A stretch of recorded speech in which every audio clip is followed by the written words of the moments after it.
Assalamualaikum warahmatullahi wabarakatuh. Nama saya Nik Nur Akilah binti Nik Abdul Rahman, nombor matrik 061426. Baiklah, hari ini saya akan membentangkan tentang tajuk Fi Ithbat Nubuwwati Nabiyyina Muhammad sallallahu alaihi wasallam, iaitu mensabitkan kenabian Rasulullah sallallahu alaihi wasallam. وإنما نفترق إلى إثبات نبوته على الخصوص على 3 فرق. Kita nak mensabitkan kenabian Rasulullah sallallahu alaihi wasallam kepada 3 kumpulan utama. Pertama, al-Isawiyah, al-Thani, al-Yahudiyah, wal-Thalith, wahum mujawwizuna an-nasakh. Kumpulan pertama, yakni mereka yang mendakwa zaman Rasulullah sallallahu alaihi wasallam menjadi nabi kepada kaum Arab sahaja, bukan kepada masyarakat Arab. Maka mereka percaya Nabi untuk orang Arab sahaja. Ini satu kenyataan atau pendapat yang jelas dan nyata silapnya kerana mereka telah mengakui Rasulullah itu Nabi yang benar dan diketahui umum. Seseorang yang dilantik menjadi Nabi tidak akan berdusta dan Nabi sendiri yang mendakwa diutuskan kepada jin dan manusia. Dan Rasul sendiri yang mengutuskan utusannya, yakni dari kalangan sahabat untuk mengirimkan beberapa utusan yang berupa surat kepada Raja Kisra dan Kaisar dan semua raja-raja ajam yang bukan Arab, dan berita ini telah diberitahu secara meluas dalam sejarah. Maka boleh kita katakan bahawa pandangan mereka itu mustahil dan bercanggah dan tidak boleh diterima sama sekali. Al-Firqatu Tsaniyah Al-Yahudiyah. Mereka ingkar dengan kebenaran kenabian Rasulullah sallallahu alaihi wasallam bukan dengan melihat aspek yang khusus yang ada pada Nabi sallallahu alaihi wasallam itu sendiri. Mereka mendakwa tidak ada nabi selepas Nabi Isa alaihi salam. Dengan sebab itulah mereka menafikan kenabian Rasulullah sallallahu alaihi wasallam dan Nabi Isa alaihi salam.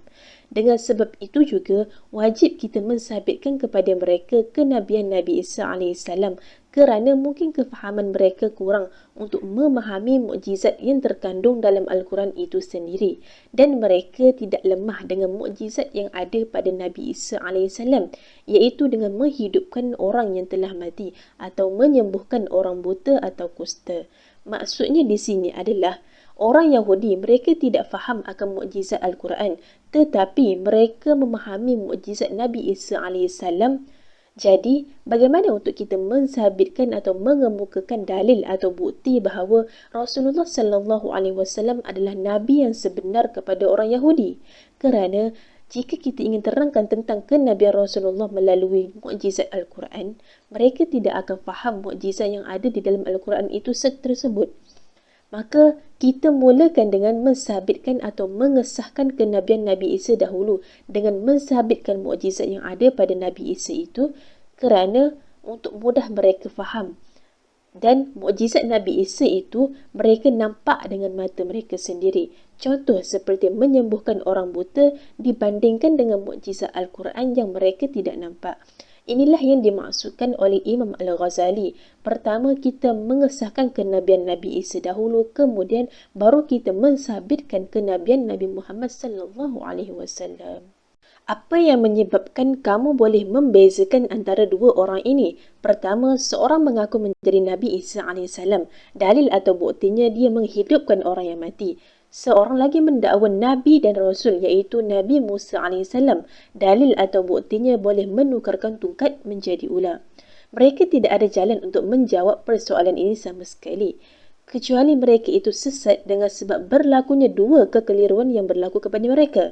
Kekeliruan pertama, pegangan mereka mengatakan nasah mustahil berlaku kepada Nabi Musa AS.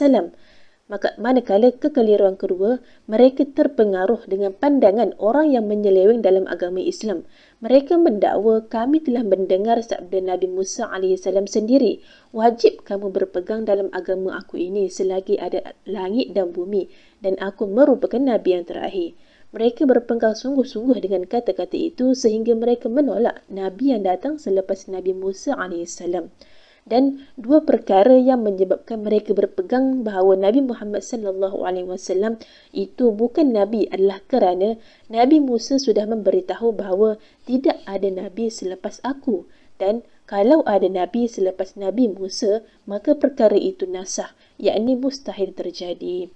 Itulah dua kekeliruan yang menyebabkan mereka menolak kenabian Rasulullah sallallahu alaihi wasallam. Seterusnya terdapat dua syubhah, yakni syubhah pertama yang mereka yakini itu salah kerana mereka salah faham dengan makna nasakh. Manakala syubhah kedua kita boleh bahagikan kepada dua, yakni annahu law sahha ma qawluhu an Musa lamma zahar al-mu'jizatu ala yadi Isa fa inna dhalika tasdiqu bid-darurah.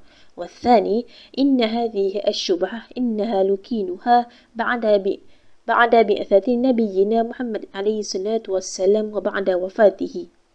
Syubhah pertama, yakni sebab mereka salah faham terhadap makna nasakh. Apa itu nasakh? Nasakh merupakan satu arahan yang menunjukkan bahawa sesuatu hukum yang telah sabit hilang tuntutannya setelah berlakunya satu arahan yang lain yang mengandungi makna hilangnya tuntutan terhadap khitab yang satu. Secara ringkas maksudnya di sini adalah hukum pertama akan terbatal dengan adanya hukum lain setelah itu. Contohnya, tidak mustahil untuk seorang tuan berkata kepada hambanya, bangun, sedangkan tuannya tidak memberitahu tempoh hamba itu perlu berdiri dan tuannya sangat yakin dengan menyuruh hambanya bangun. Ada maslahat, yakni keperluannya sendiri untuk hamba itu berdiri berapa lama pun.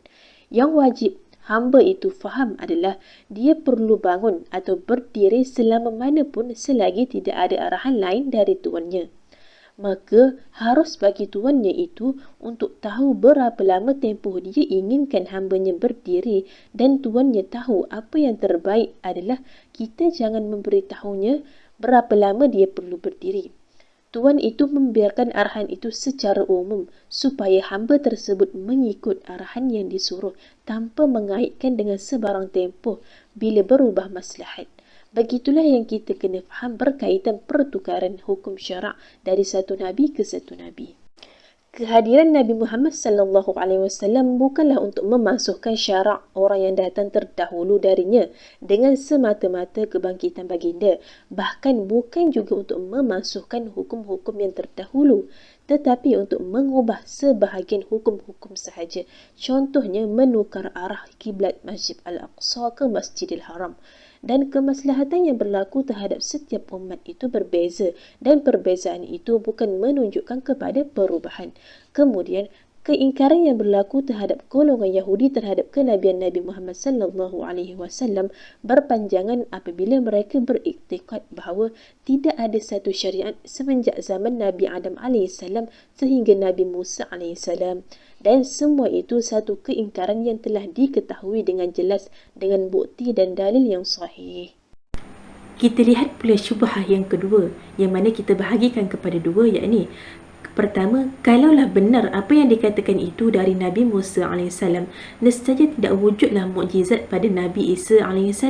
Dan bagaimana pula Allah membenarkan mukjizat yang berlaku kepada Nabi Isa AS itu benar, sedangkan Nabi Isa AS itu dusta dan mendustai Nabi Musa AS dan Nabi Isa AS sendiri membenarkan bahawa Nabi Musa AS itu Nabi lagi Rasul dan Allah membenarkan Nabi Isa AS.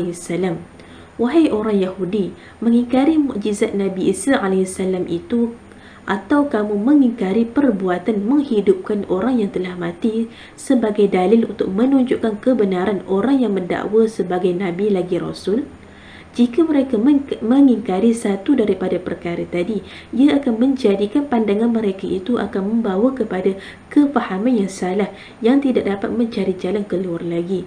Jika mereka yakin mukjizat Nabi Musa AS itu ada, bermakna sudah pasti mereka bersikap dengan mengatakan bahawa orang yang membawa kenyataan Nabi Musa AS terdahulu adalah dusta.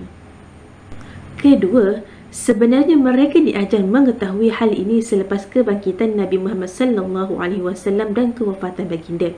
Kalau betul benda ini berlaku sungguh daripada mulut Nabi Musa AS kepada kaum Yahudi pada zaman Nabi sallallahu alaihi wasallam, nescaya kaum Yahudi sudah memberitahu pada zaman Rasulullah sallallahu alaihi wasallam itu bahawa mereka akan memerangi Islam dengan peperangan. Nabi sallallahu alaihi wasallam mempercayai kenabian Nabi Musa alaihi salam dan menghukum orang Yahudi yang melakukan kesilapan dalam masalah rejam dan hukuman yang berlaku dalam kitab Taurat, dan ditunjuk hukuman-hukuman yang ada dalam kitab Taurat dan Rasulullah terima. Apa yang menjadikan mereka berpaling daripada menerima kenabian Rasulullah sallallahu alaihi wasallam? Dan diketahui umum secara dalil burhan, yakni yang pasti jelas sudah bahawa orang Yahudi tidak pernah berhujah dengan perkara itu, kerana jika mereka berhujah sekalipun, nescaya dalil mereka itu tidak boleh membuktikan bahawa Rasulullah sallallahu alaihi wasallam telah membenarkan apa yang diberitahu secara mutawatir bahawa Rasulullah sallallahu alaihi wasallam telah membenarkan apa yang dibawa oleh Nabi Musa alaihi salam, dan Nabi Musa AS tidak menafikan kenabian yang datang selepasnya. Dan telah diketahui oleh sejarah orang Yahudi, mereka tidak akan membiarkan Rasulullah SAW bersendirian menyebarkan dakwah kenabian baginda. Kalaulah mereka berkuasa untuk mengingkarinya, mereka takkan berdiam diri. Orang Yahudi bersungguh-sungguh untuk merosakkan syariat yang dibawa oleh Nabi Muhammad sallallahu alaihi wasallam kerana mereka ingin membela diri mereka, darah mereka, harta, keturunan, kedudukan dan banyak lagi.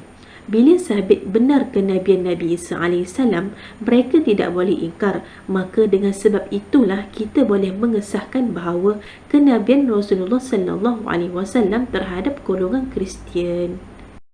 Al-Firqatul Thalith, orang yang mengharuskan nasah. Mereka yakin mengharuskan berlaku nasah, namun mereka menafikan kenabian Rasulullah sallallahu alaihi wasallam dengan cara menafikan mukjizat Al-Quran. Untuk kita mensabitkan kebenaran mukjizat Al-Quran ini ada dua cara. Pertama, kita berpegang teguh dengan Al-Quran. Kedua, bahawa kenabian baginda boleh dibuktikan dengan sekumpulan bahagian perbuatan gaib yang tampak kepadanya. Tidak ada makna mukjizat sekiranya perbuatan yang dilakukan oleh orang yang mengaku Nabi itu didakwa oleh orang yang melakukannya, dan dia membuktikan kebenaran apa yang didakwa itu sehingga menjadikan masyarakat pada zaman itu lemah untuk mengingkarinya atau menolaknya.